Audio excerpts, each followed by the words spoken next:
Long ame manava ke na fai ha no fa maro ya. Ta lelei ko ya pe te vita mo ko ti te ke iloa.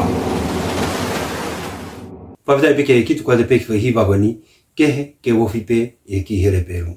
Ko tu pe te lava e ngai vitio ko ki moa o mui mai ka Feinga pe ki he va ve taha hono ta e ki fo hiva bani kehe ke wofi pe.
O fatu, mi hapa te vida.